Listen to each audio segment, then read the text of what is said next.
Hello friends, नमस्ते। आप सभी का स्वागत है आपके अपने चैनल कथा साहित्य दर्पण में, जहां इस समय हम लोग सुन रहे हैं मुंशी प्रेमचंद्र जी के द्वारा लिखा हुआ उनका प्रसिद्ध उपन्यास गबन। इसके लंबी श्रृंखला के अंतर्गत हम 12 भागों में इसको देख चुके हैं। आज 13वें भाग में हम देखेंगे आगे का उद्धरण क्या होता है। रमानाथ नामक युवक के इर्द गिर्द घूमती हुई यह कहानी, जो कि बाद में देशभक्ति का रूप धारण कर लेती है और जालपा का हृदय परिवर्तन करते हुए उसको एक देशभक्त महिला बना देती है। रमानाथ का भी हृदय परिवर्तन होता है। विभिन्न कहानियों के द्वारा घूमती हुई यह उपन्यास एक भावात्मक मोड़ ले लेता है। अभी तक हमने देखा कि रमानाथ सरकारी पैसे गबन करके इलाहाबाद भाग आया है। उसकी खोज खबर में उसकी पत्नी ने बहुत कोशिश की, घर वालों ने भी कोशिश की, पर वह डर के मारे इलाहाबाद में से कलकत्ता लौट आया। कलकत्ते में वह देवी दीन नामक खटीक के यहाँ रुका हुआ है। देवी दीन भी उसको अपने पुत्र की तरह रख रहा है। उसकी पत्नी भी उससे विशेष नहीं करने लगी है। पुलिस से बचने के लिए अब रमानाथ दिन के बजाय रात में जाता है। थोड़ा बहुत बाहर निकलने लगा है। अब उसकी थोड़ी हिम्मत खुल गई है, पर अचानक एक दिन वह पुलिस के द्वारा पकड़ लिया जाता है, क्योंकि वह स्वयं ही अपने हाव भाव और व्यवहार से पुलिस को शक पैदा कर देता है। पुलिस उसको शक पे पकड़ लेती है और वह बता भी देता है। और इधर वे लोग इलाहाबाद फ़ोन करके पता करते हैं तो उनको पता चलता है कि रमानाथ या किसी भी व्यक्ति के ऊपर किसी प्रकार का कोई मुकदमा नहीं दर्ज है, पर वह रमानाथ को झूठी शहादत के लिए तैयार कर लेते हैं। देवी दीन को जब इस बात का पता चलता है तो वह बहुत दुखी होता है। उसको लगता है कि अब भैया नहीं मिलेंगे, ये सब करना बेकार हुआ। उन्होंने कहा कि जब अपने ही नहीं हुए तो गैर क्या होंगे। बुढ़िया भी उसके पीछे पीछे मुनमुनाती हुई चली गई घर। आगे हम देखेंगे क्या होता है। रुदन में कितना उल्लास, कितनी शांति और कितना बल है।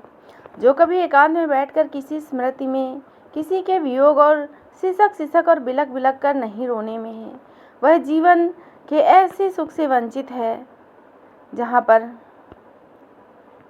सभी अपने नहीं होते। बहुत उदासी, बहुत परेशानी के बाद रुदन के एक नवीन स्फूर्ति, एक नवीन जीवन और नवीन उल्लास का अनुभव होता है। जालपा के पास प्रजामित्र कार्यालय का पत्र पहुंचा तो कौन कह सकता है कि कदाचित अपने उपाय की आशातीत सफलता ने उसकी आत्मा को विह्वल न कर दिया हो, आनंद की उस गहराई पर पहुंचा दिया हो जहां पानी है या ऊंचाई है, पर जहां पर उष्णता हिम बन जाती है। आज 6 महीने के बाद यह सुख संवाद मिला। इतने दिनों तक वह छलमयी आशा के साथ जीती रही। करे तो क्या करे, वह बहुत परेशान थी और यह खुशी उससे बर्दाश्त न हुई। जैसे ही वह 6 महीने के बाद अत्यंत सजग हुई और उसकी समझ में नहीं आ रहा था क्या करे। इसी तरह वह पत्र बार बार देखती और बार बार उसको समझ में नहीं आता कि क्या करे। जालपा सारा इल्ज़ाम अपने सिर रखती थी, पर आज उसका पता चल जाने पर उसका मन अकस्मात कठोर हो गया। तरह तरह के विचार पैदा होने लगे। वह क्या समझकर बैठे हैं, इसलिए कि वह स्वाधीन हैं, आज़ाद हैं। इस तरह मैं कहीं बिना कहे सुने चली जाती तो वह मेरे साथ किस तरह पेश आते। शायद तलवार लेकर मेरे सर पे सवार हो जाते या जिंदगी भर मुंह ना देखते। वहीं खड़े खड़े जालपा के मन में हजारों शिकायतें उत्पन्न हो गई। सहसा रमेश बाबू ने द्वार पर पुकारा, गोपी, गोपी जरा इधर आना। मुंशी जी ने अपने कमरे में पड़े पड़े करा कर कहा, कौन है भाई, कमरे में आओ। अरे आप हैं रमेश बाबू, मैं तो मरकर जिया हूँ। बस ये समझ लीजिए नई जिंदगी हुई है। कोई आशा न थी, न कोई आगे न कोई पीछे, दोनों लौंडे आवारा हैं। मैं मरूं या जीऊं उन्हें कोई मतलब नहीं। उनकी माँ मेरी सूरत देखने से डरती है। बेचारी बहू ने मेरी जान बचाई है, वह न होती तो अब तक चल बसता। रमेश बाबू ने कृत्रिम संवेदना दिखाते हुए कहा, आप इतने बीमार हो गए और मुझे खबर तक नहीं की। मेरे रहते आपको इतना कष्ट हुआ? बहू ने भी मुझे कुछ पुर्जा ना लिखा, छुट्टी लेनी ही पड़ी होती। मुंशी, छुट्टी के लिए दरखास्त तो भेज दी थी, मगर साहब मैंने डॉक्टरी सर्टिफिकेट नहीं भेजी। 16 रुपये किसके घर से लाता? एक दिन सिविल सर्जन के पास गया, मगर उन्होंने चिट्ठी लिखने से मना कर दिया। आप तो जानते हैं मैं बिना फीस लिए बात नहीं करती। मैं चला आया और दरखास्त भेज दी, मालूम नहीं हुई कि नहीं। यह तो डॉक्टरों का हाल है, देख रहे हो आदमी मर रहा है मगर बिना पेमेंट लिए कदम नहीं उठाएंगे। रमेश बाबू ने चिंतित होकर कहा, यह तो आपने बुरी खबर सुनाई, मगर आपकी छुट्टी मंजूर तो हुई कि नहीं? मुंशी ने माथा ठोकर कहा, होगा क्या, घर बैठा रहूँगा। साहब पूछेंगे तो साफ कह दूंगा मैं सर्जन के पास गया था, उसने छुट्टी नहीं लिखी। आखिर इन्हें क्यों सरकार ने रखा है? महज कुर्सी की शोभा बढ़ाने के लिए? डिसमिस हो जाना मंजूर है, पर सर्टिफिकेट न दूंगा। लौंडे गायब हैं, आपके लिए पान तक लाने वाला कोई नहीं है, क्या करूं? रमेश ने मुस्कुराकर कहा, मेरे लिए अब तरद्दुस ना करें, मैं आज पान खाने नहीं भरपेट मिठाई खाने आया हूँ। जालपा को पुकार कर, बहू जी तुम्हारे लिए खुशखबरी लाया हूँ, मिठाई मंगवा लो।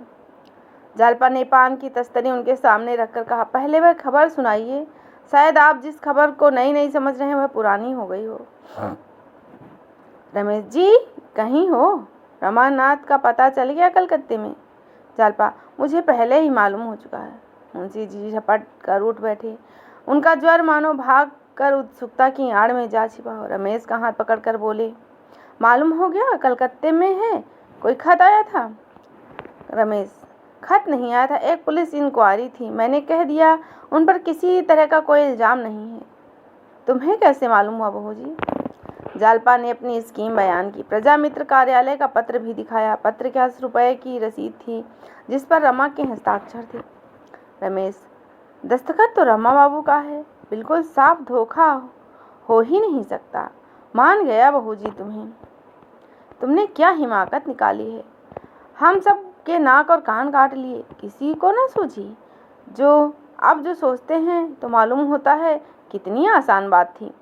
किसी को जाना चाहिए जो बच्चा को पकड़ कर घसीट लाए। यह बातचीत हो ही रही थी कि रतन आ पहुंची। जालपा ने उसे देखते ही वह वहां से निकल गई और गले से लिपट कर बोली, बहन कलकत्ता में से पत्र आ गया, वही है। रतन, मेरे सिर की कसम? जालपा, हाँ सच कहती हूँ, खत देखो ना। रतन, तो आज ही चली जाओ। यही तो मैं भी सोच रही हूँ, तुम चलोगी? रतन, चलने को तो मैं तैयार हूँ, लेकिन अकेला घर किस पर छोड़ूं? बहन मुझे मणिभूषण पर कुछ शक होने लगा है। उसकी नीयत अच्छी नहीं मालूम होती। बैंक में 20,000 रुपये से कम न थे, सब ना जाने कहाँ उड़ा दिए। कहता है क्रियाकर्म में खर्च हो गए। हिसाब मांगती हूँ तो आंखें दिखाता है। दफ्तर की कुंजी अपने पास रखे हुए मांगती हूँ तो टाल जाता है। मेरे साथ कोई कानूनी चाल चल रहा है।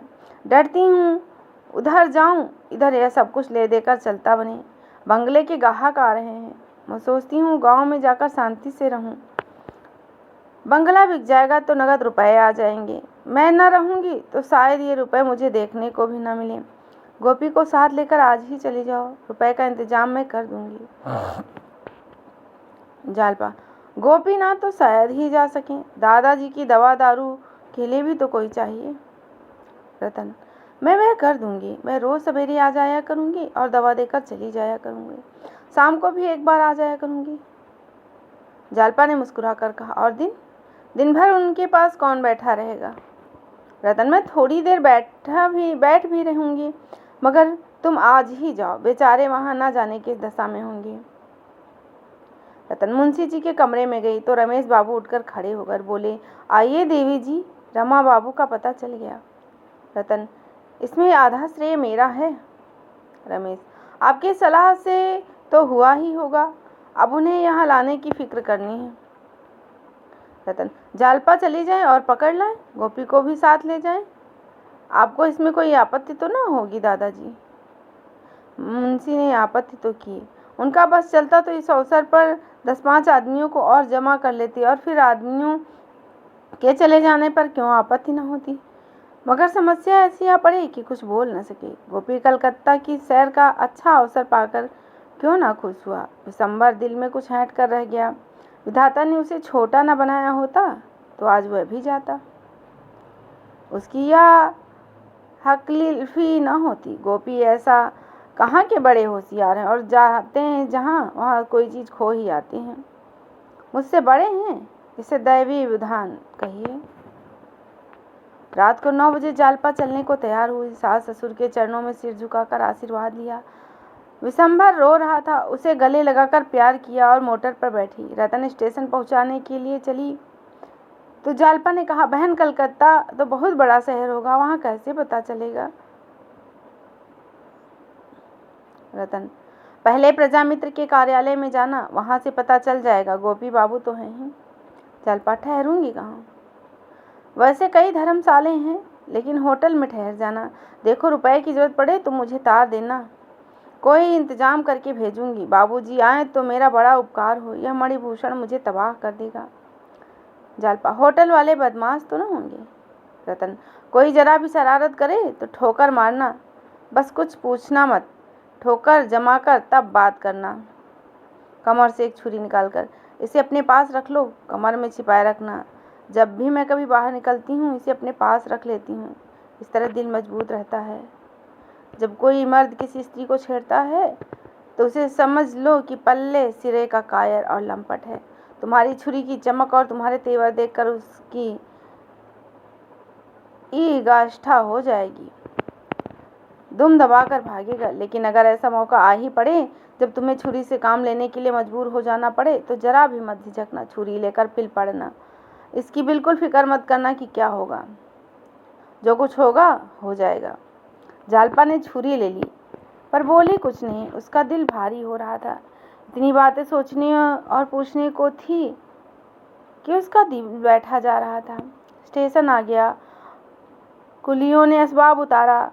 गोपी ने टिकट लिया। जालपा पत्थर की मूर्ति की भांति बैठ खड़ी रही, मानो चेतना शून्य हो गई हो। किसी बड़ी परीक्षा से पहले हम मौन हो जाते हैं। हमारी शक्तियां उस संग्राम के लिए तैयारी में लग जाती हैं। रतन ने गोपी से कहा, होशियार रहना। गोपी इधर कई महीनों से कसरत करता था। चलता तो मुंडे और छाती को देखा करता। देखने वालों को वह ज्यों का त्यों मालूम होता, पर अपनी नज़र में वह कुछ और बड़ा हो गया है। शायद उसे आश्चर्य होता कि आते जाते लोग क्यों रास्ता नहीं दे देते, क्यों उसके डील डौल से भयभीत नहीं हो जाते। अकड़ कर बोला, किसी ने जरा ची चपड़ की तो तोड़ दूंगा। रतन मुस्कुराई, यह तो मुझे मालूम है, सो मत जाना। गोपी, पलक तो झपकेगी नहीं, मजाल है नींद आ जाए। गाड़ी आ गई। गोपी ने एक डिब्बे में घुसकर कब्जा जमाया। जालपा की आंखों में आंसू भरे हुए थे। बोली, बहन आशीर्वाद दो कि उन्हें लेकर सकुशल लौट आऊं। इस समय उसका मन दुर्बल जरूर हो रहा था। कोई सहारा, कोई बल ढूंढ रहा था, और आशीर्वाद और प्रार्थना के सिवा उसे वह बल कौन दे सकता था। यही बल और शांति का अक्षय भंडार है, जो किसी को निराश नहीं करता, जो सबकी बाह पकड़ता है, सबका बेड़ा पार लगाता है। इंजन ने सीटी दी। दोनों सहेलियां गले मिली। जालपा गाड़ी में जा बैठी। रतन ने कहा, जाते ही खत भेजना। जालपा ने सिर हिलाया। अगर मेरी जरूरत मालूम हो तो तुरंत लिखना, मैं सब कुछ छोड़कर चली आऊंगी। जालपा ने सिर हिला दिया। रास्ते में रोना मत। जालपा हंस पड़ी। गाड़ी चल दी। देवी दीन ने चाय की दुकान उसी दिन बंद कर दी और दिन भर अदालत की खाक छानता फिरता, जिसमें डकैती का मुकदमा पेश था। रमानाथ की शहादत होनी थी। 3 दिन रमा की शहादत बराबर होती रही और तीनों दिन देवी दीन ने कुछ न खाया न सोया। आज उसने घर आते ही कुर्ता उतार दिया और एक पंखिया लेकर झलने लगा। फागुन लग गया था। कुछ कुछ गर्मी शुरू हो गई थी, पर इतनी गर्मी ना थी कि पसीना बहे या पंखे की जरूरत हो। अफसर लोग तो जाड़े का कपड़ा पहने हुए थे, लेकिन देवी दिन पसीने से तर था। उसका चेहरा, जिस पर निष्कपट बुढ़ापा हंसता था, खिसियाया हुआ था, मानो बिगाड़ से लौटा हो। जग्गो ने लेटे लेटे पानी ला कर दिया और बोली, चिलम रख दूं? देवी दिन, आज की 3 दिन से यह तारीख हो रही है। इससे पहले बुढ़िया कभी चिलम रखने को न पूछती थी। देवी दिन इसका मतलब समझता था। बुढ़िया ने सदै नजरों से देखा और बोला, चिलम रहने दो, चिलम नहीं पीऊंगा। तो हाथ मुंह धो लो। गर्द पड़ी हुई है, धो लूँगा, जल्दी ही क्या है। बुढ़िया आज का हाल जानने को उत्सुक थी, पर डर रही थी कहीं देवी दीन झुलझुला ना पड़े। वह उसकी थकान मिटा देना चाहती थी, जिससे देवी दीन प्रसन्न होकर अपने आप सारा वृत्तांत कह दे। तो कुछ जलपान ही कर लो, दोपहर में भी कुछ नहीं खाया होगा। मिठाई लाऊं? ला पंखी मुझे दे दो। देवी दीन ने पंखी दे दी। बुढ़िया झलने लगी। 2-3 मिनट तक आंख बंद करके बैठे रहा। बाद में देवी दीन ने कहा, आज भैया की गवाही खत्म हो गई। बुढ़िया का हाथ रुका। तो कल चले जाएंगे? देवी दीन, नहीं, अभी छुट्टी कहाँ मिलेगी, यही बयान दीवानगी में देना पड़ेगा, और वह वहाँ आने ही क्यों लगे। कोई अच्छी जगह मिल जाएगी, घोड़े पे चढ़े चढ़े घूमेंगे। मगर डॉक्टर पक्का मवलील 15 ये गुनाहों को फंसा दिया। 5-6 को तो फांसी हो जाएगी, औरों को 10-12 साल की सजा मिलेगी। इसी बयान से मुकदमा साबुत हो गया। कोई कितनी ही जिरह करे, क्या मजाल जरा भी हिचकिचाए, एक भी न बचेगा। किसने कर्म किया, किसने नहीं किया, इसका हाल दैव जाने, मगर मारे सब जाएंगे। घर से भी तो सरकारी रुपए खाकर भागा था। हमें बड़ा धोखा हुआ। जग्गू ने मीठे तिरस्कार से देखकर कहा, अपनी नेकी बदी अपने साथ, मतलबी तो संसार है, कौन किसके लिए मरता है। देवी जी ने तीव्र स्वर में कहा, अपने मतलब के लिए जो दूसरों का गला काटे, उसे जहर देने में भी कोई पाप नहीं है। सहसा 2 प्राणी आकर खड़े हुए।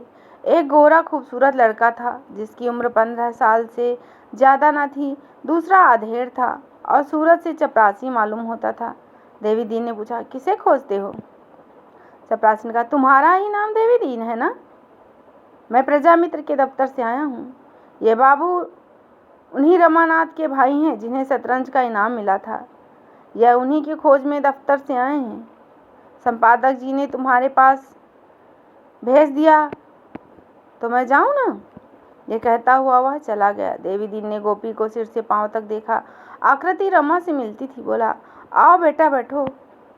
कब आए घर से? गोपी ने एक खटिक की दुकान पर बैठना अपने शान के खिलाफ समझा।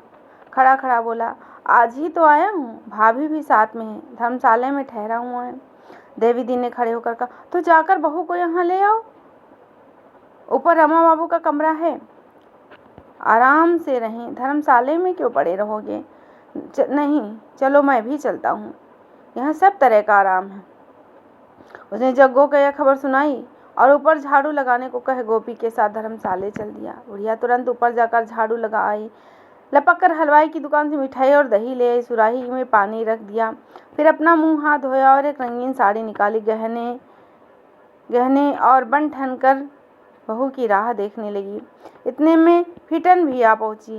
बुढ़िया ने जाकर जालपा को उतारा। जालपा पहले तो साग भाजी की दुकान देखकर कुछ झिझकी, पर बुढ़िया का स्नेह स्वागत देखकर उसकी झिझक दूर हो गई। उसके साथ जाकर उसने ऊपर का कमरा देखा।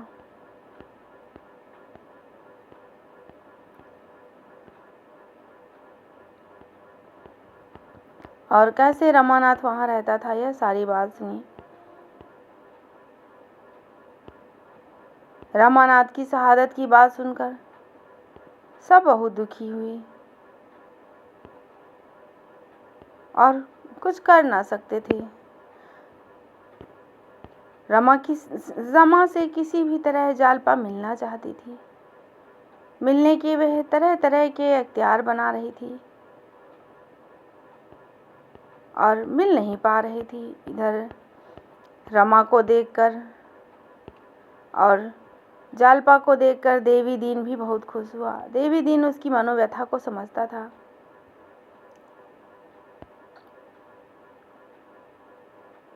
सरकारी गवाह बन जाने की खबर से जालपा बहुत ही व्यथित थी।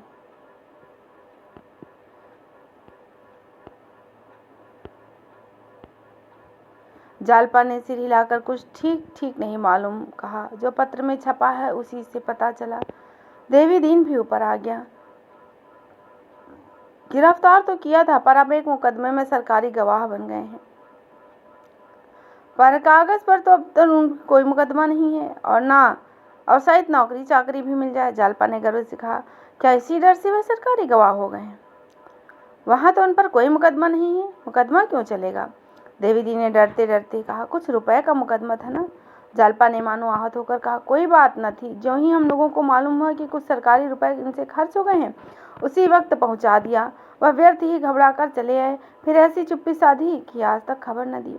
देवी दिन का चेहरा जगमगा उठा, मानो किसी व्यथा से आराम मिल गया हो। बोला, तो यह हम लोगों को क्या मालूम?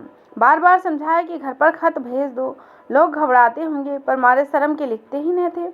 इसी धोखे में पड़े रहे कि प्रयागराज में मुकदमा चल रहा होगा। जानते तो सरकारी गवाह ही क्यों बनते? सरकारी गवाह का आशय जालपा से छिपा न था। समाज में उसकी जो निंदा और अपकीर्ति होगी वह भी उससे छिपी न थी।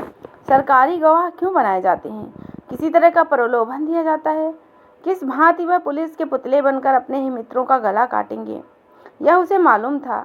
मगर कोई आदमी बुरे आचरण पर लज्जित होकर सत्य का उद्घाटन करे, छल और कपट का आवरण हटा दे, तो वह सज्जन, उसे सहसा ही जितनी प्रशंसा की जाए कम हो जाती है। देवी दिन उसकी मनोव्यथा का अनुभव करते हुए बोले, कोई बात नहीं, यहाँ मेरे साथ प्रयागराज में से आए हैं।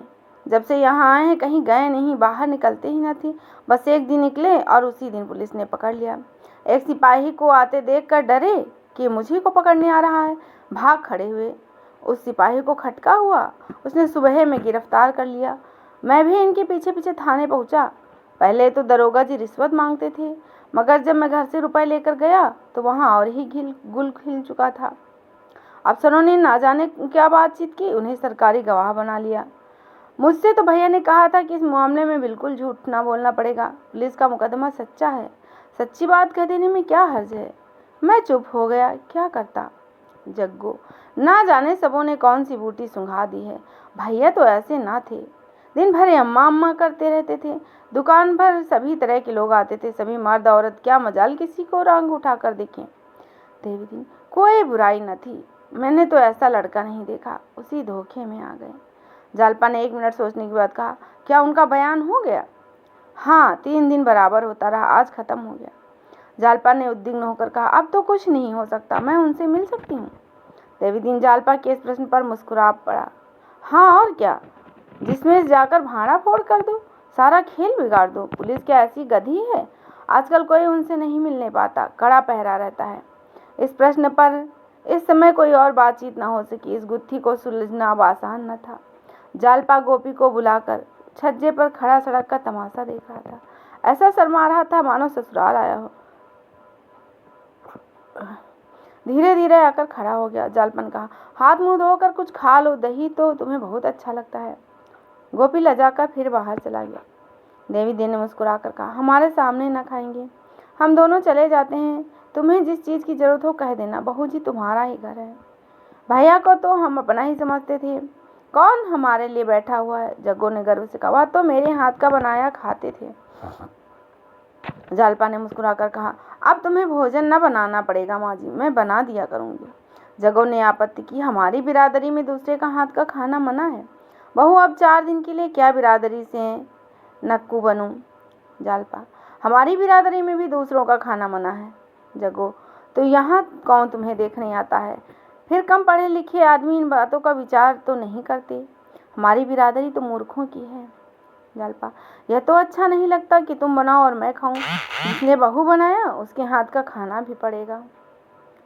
यह सोचकर बहू क्यों बनाया? देवी दी ने जग्गू की ओर देखकर प्रशंसा सूचक नजरों से कहा, बहू ने बात तो पते की कही है, इसका उत्तर सोच कर देना। अभी चलो, इन लोगों को जरा आराम कर लेने दो। दोनों नीचे चले गए तो गोपी ने आकर कहा, भैया इस खटिक के यहाँ रहते थे क्या? खटिक ही तो मालूम होते हैं। जालपा ने फटकार कहा, खटिक हो या चमार हो, लेकिन हमसे और तुमसे 100 गुने अच्छे हैं। एक परदेसी आदमी को 6 महीने तक अपने घर में ठहराया, खिलाया पिलाया। हम में है इतनी हिम्मत? यहाँ तो मेहमान आ जाएं तो वह भी भारी हो जाती हैं। अगर यह नीच है तो हम इनसे कहीं अधिक नीच। गोपी हाथ मुंह धो चुका था, मिठाई खाता हुआ बोला, किसी को ठहरा लेने से कोई ऊंचा नहीं हो जाता। चमार कितना ही दान पुण्य करे, रहेगा तो चमार ही। जालपा, मैं उस चमार को उस पंडित से अच्छा समझूंगी जो हमेशा दूसरों का धन खाया करता है। जालपा, जलपान करके गोपी नीचे चला गया। शहर घूमने की उसकी बड़ी इच्छा थी। जालपा की इच्छा कुछ खाने की ना हुई। उसके सामने एक जटिल समस्या थी। रमा को कैसे इस दलदल से निकालें। उसकी निंदा, उपकार, उपहास की कल्पना से ही उसका अभिमान आहत हो रहा था। हमेशा के लिए वह सबकी आंखों में गिर जाएंगे, फिर मुंह न दिखा सकेंगे। बेगुनाहों का खून किसकी गर्दन पर होगा। अभियुक्तों में ना जाने कौन अपराधी है, कौन निरपराध है। कितने देश के शिकार हैं, कितने लोभ के, कितने को सजा मिलेगी या फिर सभी को फांसी हो जाएगी। अरे भगवान, अपने स्वार्थ के लिए इतनी बड़ी नीचता। यह कैसे इस बात को राजी हो गए। अगर म्यूनिसिपालिटी में मुकदमा चलाने का भी भय होता तो 2-4 साल की कैद के सिवा और क्या होता। बचने के लिए इतनी घोर नीचता पर उतर आए। अगर मालूम हो जाए कि म्यूनिसिपालिटी में कुछ नहीं है तो अब हो ही क्या सकता है। इनकी शहादत तो हो ही गई। सहसा एक बात किसी भारी कील की भांति उसके हृदय में चुभ गई।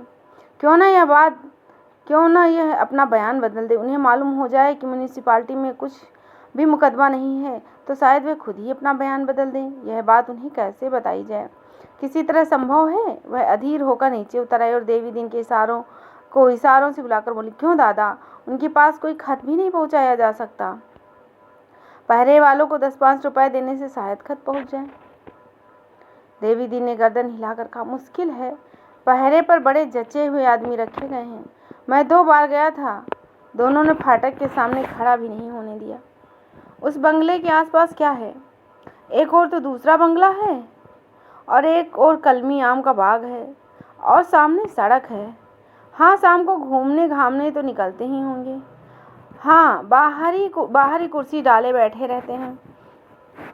पुलिस के 2 अफसर साथ रहते हैं। अगर कोई उस बाग में छिपकर बैठे तो कैसा हो। जब उन्हें अकेले देखे तो खत फेंक दी, वह जरूर उठाकर देखेंगे। देवी दी ने चकित होकर कहा, हाँ हो तो सकता है, लेकिन अकेले मिले तब तो। जरा अंधेरा हुआ तो जालपा ने देवी दीन को साथ लिया और रमानाथ का बंगला देखने चली गई। एक पत्र लिखकर जेब में रख लिया और बार बार देवी दीन से पूछती रही, अभी कितनी दूर है। अच्छा, अभी इतनी दूर है। वहाँ हाथे में रोशनी तो होगी। उसके दिल की लहरों सी उठने लगी। रमा को अकेले टहलते हुए यदि वह देख ले तो क्या पूछना। इमाल में बांधकर खत को उनके सामने फेंक दूंगी। उनकी सूरत बदल गई होगी। सहसा उसे शंका हो गई, कहीं वे पत्र पढ़कर अपना बयान न बदलें, तब क्या होगा। कौन जाने मेरी याद भी उन्हें है या नहीं। कहीं मुझे देखते ही मुंह ना उधर कर लें। इस शंका में वह सहम उठी। देवी दीन से बोली, क्यों दादा, वह कभी घर की चर्चा करते थे। देवी दीन ने सिर हिलाकर कहा, कभी नहीं, मुझसे तो कभी नहीं की। उदास बहुत रहते थे। तो इस तरह आपने सुनी आज के लिए मुंशी प्रेमचंद्र जी की लिखी हुई गबन उपन्यास। इसके आगे का भाग हम अगले भाग में प्रस्तुत करेंगे। तब तक के लिए धन्यवाद। आपसे अनुरोध है कि आप हमारे चैनल को सब्सक्राइब करें, अपने मित्रों में शेयर करें। यदि आपका कोई सुझाव है तो कमेंट के माध्यम से उसे भी अवश्य बताएं। पुनः आपके समक्ष फिर उपस्थित होंगे इसके आगे के भाग में। तब तक के लिए धन्यवाद। जय हिंद, जय हिंद।